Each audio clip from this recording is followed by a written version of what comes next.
মায়ের গর্ভে আল্লাহ কেমন ভাবে আমাকে বানাইছেন। একসময় আমি কিছুই ছিলাম না, এরপরে আল্লাহ পাক অস্তিত্ব দিলেন মায়ের গর্ভে। হাল আতা আলাল ইনসানি হিনুম মিনাদ দাহরি লাম ইয়াকুন শাইআম মাযকুরা ইন্না খালাকনাল ইনসানা মিন নুতফাতিন আমশাজিন নাবতালিহি ফাজআলনাহু সামিআম বাসীরা। মায়ের গর্ভে আল্লাহ কেমন ভাবে আমাকে বানাইছেন। নিখুঁত কাজ করতে গেলে কিন্তু আলো না অন্ধকার ভালো? আলো ছাড়া করা যায়? বরং দেখবেন যারা একটা মোবাইলের কাজ করে ওদের কিন্তু আলো এই আলো দিয়া হয় না, ওদের পাওয়ারি লাইটারও চোখের মধ্যে বাতি লাগায় লয়, পাওয়ারি ক্যামেরা লাগানো আছে। আর আম্মাজানের গর্ভে আল্লাহ আমাকে নিখুঁত ভাবে বানাইছেন, পুরাটাই ছিল অন্ধকার। আল্লাহ কোরআনে বলেন শুধু অন্ধকার না, তিনটা অন্ধকার ছিল। বড় কঠিন হালাত। একটা চোখ নিয়ে যদি গবেষণা করো, রাতকে রাত চলে যাবে। আল্লাহ কেমন ডিজাইন দিয়ে চোখ বানাইলেন, তাকায় দেখ। কোটি কোটি কোটি কোটি মানুষ দুনিয়াতে, একজনের চোখের সাথে আর একজনের চোখের ডিজাইনের মিল নেই। কাদের কুদরত দারি বার কামাল আন্তা রব্বি আন্তা হাসবি যুল জালাল তুহি কাদের জলিলুল্লাহ জাহাদার বহর হালে তুহি মেরা নিগাহদার। নাপাক পানির থেকে আল্লাহ পাক আস্তে আস্তে করে বানাইছেন। ওয়ালাকাদ খালাকনাল ইনসানা মিন সুলালাতিন মিন তিন সুম্মা জাআলনাহু নুতফাতান ফি ক্বারারিন মাকিন সুম্মা খালাকনান নুতফাতা আলাকাহ فخلقنا العلاقة مضغة فخلقنا المضغة عظاما فكسونا العظام لحما ثم أنشأناه خلقا آخر فتبارك الله أحسن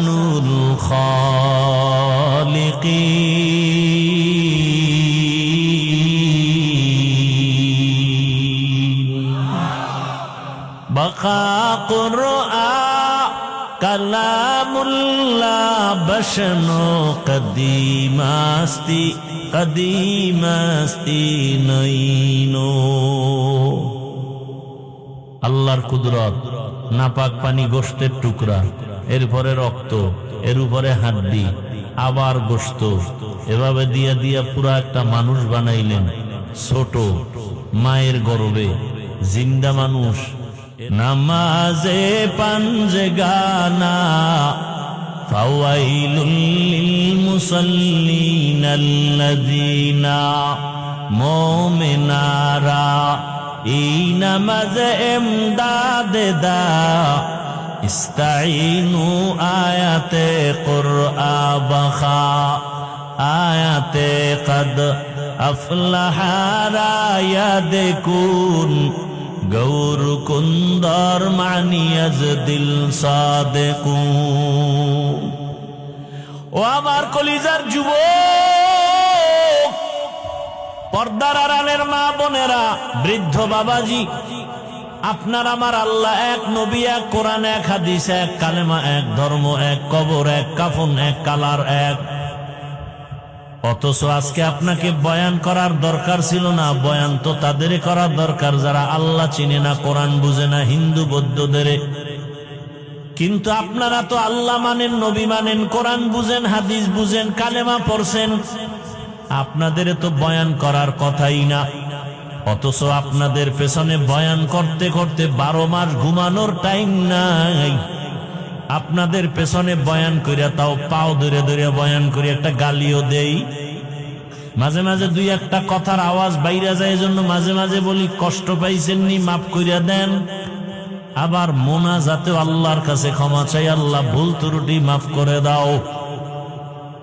আপনাদের দেখেন আমি কেমন মুসলমান, আপনার আমার আল্লাহ এক, ধর্ম এক, অথচ আমি টুপি খুলতে চাই না, লজ্জা পাই। আর আপনি কেমন মুসলমান, টুপি দিতে চান না, লজ্জা লাগে। কত ভিআইপি মুসলমান আপনি, কেমন ফিডা যে আপনার কপালে আছে। বড় জামা পরে না, গরম গরম। কি শরীয়তপুর কোর্টে যাও, চাঁদপুর কোর্টে গিয়া দেখো উকিল ব্যারিস্টার যারা, কি এর শীত আর গরম, ওই পোশাক পরাই লাগবে নি। কোনো গরম বইলে পোশাক ছাড়া যাবে না। র্যাবের পোশাক বাদ দিয়ে যদি কেউ র্যাবের চাকরি করে পুলিশের পোশাক পরে, আইনত দণ্ডনীয়, ঠিক নি? পুলিশের চাকরি করে যদি র্যাবের পোশাক পরে, ভালো না খারাপ, শাস্তিযোগ্য হবে। তাহলে দুনিয়ার লাইনে পোশাকের এত দাম আছে, রসুলের পোশাকের দাম নাই কেন? শুরুতেই কিন্তু বলছিলাম, যতই তালবাহানা করেন, মদিনার আদর্শ আমরা যারা মানিয়া চলি, আমরা আগেও বাদশাহ, এখনো বাদশাহ, আমগো কোনো টেনশন নাই। 17 বছরের ইতিহাসে এমপি সাহেব দেখলেই সালাম দিত, দোয়া চাইতো। নতুন এমপি সাহেবরাও আইসা দোয়া চায়, লোক পাঠায়, হুজুর একটা মাহফিলের ডেট আমার দরকার, সময় পাইলে দাওয়াত দিলাম, মন্ত্রণালয় আসবেন, দাওয়াত রইল। কি কোনো ভেজাল আছে? রসুলের আদর্শ যেখানে আছে শান্তি সেখানে আছে, রসুলের আদর্শ যেখানে নাই সেখানে শান্তি নাই। কথা ঠিক? আপনারা এই বয়ানের দ্বারা কি বুঝতেছেন? আমি আপনাদেরকে কথা বুঝাইতে চাই, মনে হয় সব হুজুর হয়ে যান নাকি? না না না না, খোদার কসম না। বরং আমি বলবো, যারা স্কুলে পড়েন, কলেজে পড়েন, চাকরি করেন, ব্যবসা করেন, আমি বলবো ওখানে থাইকা জান্নাতের রাস্তাটা ক্লিয়ার করেন না। এই যুবকরা, তোমাদের মতো স্কুলে পড়ে, কলেজে পড়ে যুবক, 5 ওয়াক্ত নামাজি, রসুলের আদর্শওয়ালা নাই? তাহলে জোতা খুইলে কপালে বাড়ি মার। তোর কপাল খারাপ কেন? এই নিমক হারাম, তোমার মতো যুবক এই বালার বাজারে ব্যবসা করে, 5 ওয়াক্ত নামাজ পড়ে নাই? ও ব্যবসায়ী বাবার, আপনারা কেন নামাজ পড়তে পারেন না? কপাল খারাপ। ও আমার জেনারেল লাইনের যুবক, জীবনে মাদ্রাসায় পড়ে নাই, বাংলা লাইনে পড়িয়া কত র্যাব, কত আর্মি, বিডিআর, পুলিশেরা 5 ওয়াক্ত নামাজ পড়ে, দাড়িওয়ালা আসেনি। সত্য বলেন? আপনার পায়ে হাত রেখে বলছি, আপনি কেন পারেন না বলেন? ও ড্রাইভার বাবারা, তোমার মতো কত ড্রাইভার অটো চালায়, নামাজ পড়ে নাই? বলো বাবা, তুমি কেন নামাজ পড়তে পারো না? নিশ্চিত তোমার কপাল পুড়ে গেছে। ও শ্রমিক বাবারা, ব্যবসায়ী বাবারা, চাকরিজীবীরা, তোমার মতো কত যুবক ময়দানে কৃষি কাজ করে, নামাজ পড়ে, অভাব নাই। নদীর মধ্যে মাছ ধরে যারা, এদের মধ্যে কি নামাজ নাই? বলো, তুমি মাছ ধরো, নামাজ পড়ো না কেন? কপাল বড় খারাপ। হয়তোবা শয়তানের ধোকায় পড়ে আছো কতদিন, এখনো কি ফিরবা না রে বাবা? মনের আশা পূরণ করতে গিয়া দাড়ি তো কম কাটো নাই, এখনো কি তওবা করার সুযোগ আসে নাই? আর কয়দিন দাড়ি কাটলে তওবা করবা? মনের আশা জাগছে, বেপরদায় চলবা, চলছো, এখনো কি তওবা করবা না? আর কতদিন বেপরদায় চললে তোমার আশা পূরণ হবে বলো? মনে চাইছে সারা রাত মোবাইল চালাবা, চালাইছো, এখনো কি তওবা করার সময় হয় নাই? বলো তাহলে আর কত রাত্র মোবাইল চালাইলে তোমার আশা পূরণ হবে? পার্কে পার্কে ঘুরছো, নাচ গান করছো, মনে চাইছে, এখনো কি তওবা করার সময় হয় নাই? বলো আর কতদিন পার্কে ঘুরলে, নাচ গান করলে তোমার আশা পূরণ হবে? এবং এ কথাটাও বলো, তোমার হায়াতের বাকি আছে আর কতদিন? গত কোরবানির ঈদ, এর আগে রমজানের ঈদ, এত পরিমাণ লাশের মিছিল দেখলাম। পানির মধ্যে বাস বইরা কত মানুষের লাশ হয়ে গেল। কি ভুলে গেছেন? একটা বাচ্চা সাঁতার কাইটা এসে আমার আম্মু বাসের ভিতরে আটকানো, কে আছো একটু আম্মুরে বাঁচাও। আবার একটা মহিলা সাঁতার কাইটা এসা উপর ওইটা বলে আমার হাতটা ধরে বাঁচাও, আমার বাচ্চাটা পানির ভিতরে গাড়ির মধ্যে আটকানো। বিদেশ থাইকা দেশে আসছে, স্বর্ণ অলংকার নিয়ে আসছে, বিবি বাল বাচ্চা নিয়ে আরাম করবে। এয়ারপোর্টে গেছে শাহজালাল বিমানবন্দরে, বিবিও গেছে সন্তান নিয়ে, সবাই স্বামীরে আগায় নিবে। গাড়িতে উঠছে, বাড়ির কাছাকাছি যাওয়া মাত্র ড্রাইভার গাড়িটা পানিতে ফালায় দিছে। নোয়াখালীর ঘটনা। স্বামী এবার কান্না করে, আমার এই স্বর্ণ অলংকার নিয়ে বাড়িতে আসছি, কোথায় যাব? ঘরে বাতি জ্বালানেওয়ালা স্ত্রী আমার হাতে লাশ হয়ে গেল। বাচ্চাটা পর্যন্ত লাশ হয়েছে, স্বামী মরে নাই। কয়েক বছর আগে ডিসেম্বর মাসে চিত্রাং নামের একটা তুফান হয়েছিল, মনে আছে? চিত্রাং নামের তুফান আপনাদের পার্শ্বের এলাকা, অন্য জেলা, পাশের জেলায় ঘটনা। 8 বছর যুবক বিদেশ করলো, টাকা পয়সা যা কামাইলো, ডুপ্লেক্স একটা বিল্ডিং বানাইলো। আগামী শুক্রবারে বিল্ডিং উঠবে, দোয়া করে সবাইরে দাওয়াত দিল। মিস্ত্রিরা দ্রুত কাজ করে, কিন্তু আজকে বান্দার পার্শ্বে টিনের ঘর, স্বামী স্ত্রী আর মাঝখানে বাচ্চা, 3 জনে একটা চৌকির উপরে ঘুমাইছে টিনের ঘরে। আগামী শুক্রবার বিল্ডিং এ উঠবে। চিত্রাং নামের তুফান যখন আসছে, এমন বাতাসে একটা গাছ পইরা পুরা টিনের ঘরের মাঝখানে, 3 জনের বুকে চাপা, জাগাত নাই। বিদেশ 8 বছর কইরা যা কামাইছে সব শেষ। এই যুবক, এখন তো বেশিরভাগ বাইকে মানুষ মরে বেশি, তা জানো? কি লঞ্চ, স্টিমার, বিমান, হেলিকপ্টার, যত বাহন আছে এর মধ্যে বেশি মরে কোন বাহনে? মানুষ। অথচ তোরা মোটর সাইকেল বেশি চালাও। ঘরের থেকে বিদায় নিছে, ওই এক জায়গার ঘটনা, সিঙ্গাপুর যাবে, ভিসা এসে গেছে, টিকিট 1 সপ্তাহ পর। বন্ধু আইসা সকালবেলা ডাক দিছে 1 সপ্তাহ আগে, চলো চায়ের দোকানে ঘুরে আসি, নাস্তা করি। এবার হুন্ডা তো আছে, আর এখন তো যৌতুকেরও বড় একটা চাওয়া এই মোটর সাইকেল। কি যৌতুক খাইনি আপনাদের দেশ? এটার গু খাওয়াও, গু বাংলায় কইলাম। আল্লাহর লানত। এরা দেশের দুশ্মন, নারীদের দুশ্মন, জাতির দুশ্মন। যারা যৌতুক খায় আর দেয়, এদের মতো ডাকাত, এদের মতো ফকিন্নি দুনিয়াতে আর কেউ নাই। এরা ছোট লোকের বাচ্চা। বাথরুমে গিয়া পায়খানা খাও, হালাল সাবান দিয়ে কুলি করবা, গন্ধ শেষ। আর যৌতুক খাইয়া সংসার ধ্বংস। না ভালো মাইয়া হবে মা, না ভালো ছেলে হবে।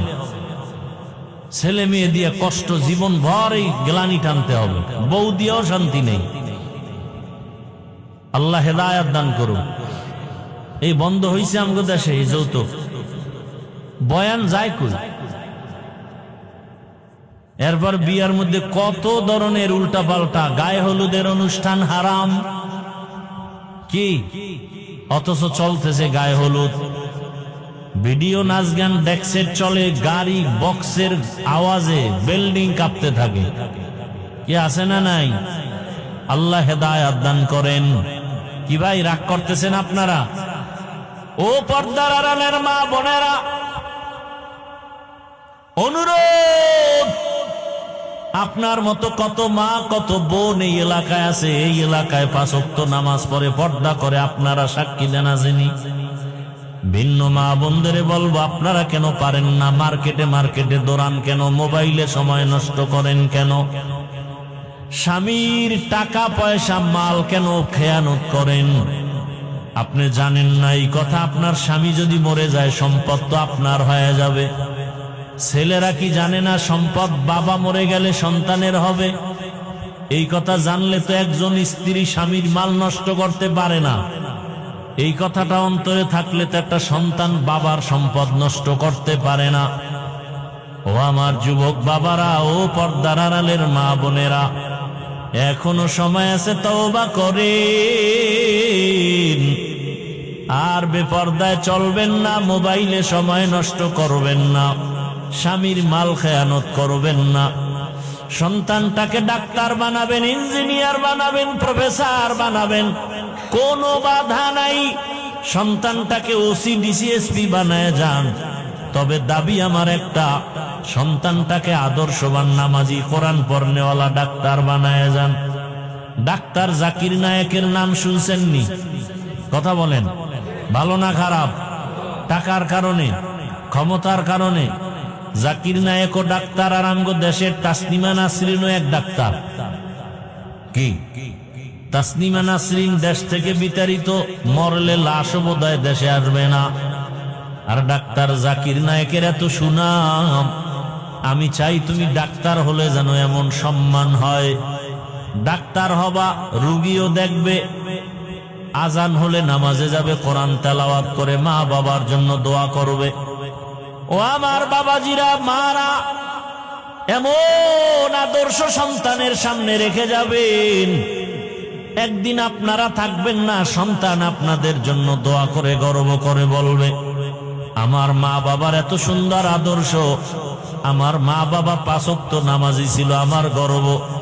আমার মা বাবার আদর্শের কারণে আমি সন্তানটাও স্কুলে পড়িয়াও নামাজ ছাড়ি নাই।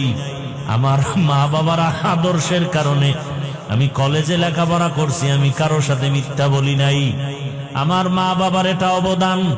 আমার মা বাবা কখনো মোবাইলে সময় নষ্ট করে নাই। আমার বাবা মাকে কখনো গালি দেয় নাই। আমার মা কখনো আমার বাবার সাথে খারাপ আচরণ করে নাই। ও আব্বা জানেরা, আম্মা জানেরা, এমন আদর্শ যদি সন্তানকে দিতে পারেন, ডাক্তার হলো আপনার সন্তান ধন্য, ইঞ্জিনিয়ার হলেও ধন্য।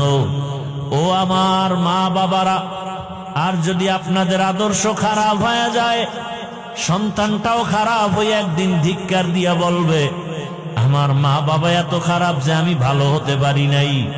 আমার মা বাবা নামাজ পড়তো না, আমার মা বাবা মোবাইল নিয়ে সারা রাত পড়ে থাকতো, আমার বাবাও মাকে গালি দিত, মাও বাবার সাথে তর্ক বিতর্ক করত, সব সময় মোবাইলে বেগানার ছবি দেখতো।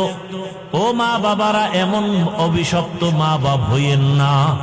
সন্তানের ধিক্কার যেন আপনার উপরে না আসে, বরং তওবা করেন, আল্লাহর কাছে বলেন, সন্তানটাকে আদর্শবান নামাজি, কোরআন পড়নেওয়ালা ডাক্তার বানায় যাবেন, আদর্শবান ইঞ্জিনিয়ার বানায় যাবেন, কোরআন পড়াইয়া নামাজি আদর্শবান প্রফেসর বানায় যাবেন। এখনো সময় আছে, তওবা করেন। যুবকদের পায়ে হাত রেখে বলবো, আল্লাহর মোহাব্বতের ঈমান আর নেক আমল ছাড়া জান্নাতুল ফেরদাউস পাওয়া যাবে না। ওলামায়ে কেরামের পরামর্শ নিয়া, মা বাবার দোয়া, শিক্ষকের দোয়া নিয়া আল্লাহর কাছে মনে মনে তওবা করো, আর বলো, হে মালিক, জীবনে কত দাড়ি কাটলাম, নামাজ ছাড়লাম, বেপরদায় চললাম, মা বাবার সাথে বেয়াদবি করলাম, ওলামায়ে কেরামের বিরোধিতা করলাম, আর কত আল্লাহ ফিরে গেলাম, তওবা করতেছি, আর দাড়ি কাটবো না, নামাজ ছাড়বো না, বেপরদায় চলবো না, মোবাইলে সময় নষ্ট করব না। মা বাবার বুকের দোয়া নিয়া, ওলামায়ে কেরামের দোয়া পরামর্শ নিয়া জীবনটা সুন্দরভাবে সাজাবো, নবীর আদর্শ মেনে, সুন্নাত অনুযায়ী। তওবা করার মতো যদি কারো অন্তর তৈরি হয়, মুনাফিকি যদি না থাকে, খাঁটি তওবার নিয়ত যাদের আছে, দুটো হাত আমার আল্লাহকে দেখায়া দেই। আয় আল্লাহ, আমাদের হাতগুলো কবুল করে নেন, তওবা কবুল করে নেন, তওবার উপরে মজবুত হইয়া চলার মতো তৌফিক আমাদের দান করেন, আমিন। আলহামদুলিল্লাহি রাব্বিল আলামিন, ওয়াসসালাতু ওয়াসসালামু আলা সাইয়্যিদিল আমবিয়াই ওয়াল মুরসালিন ওয়া আলা আলিহি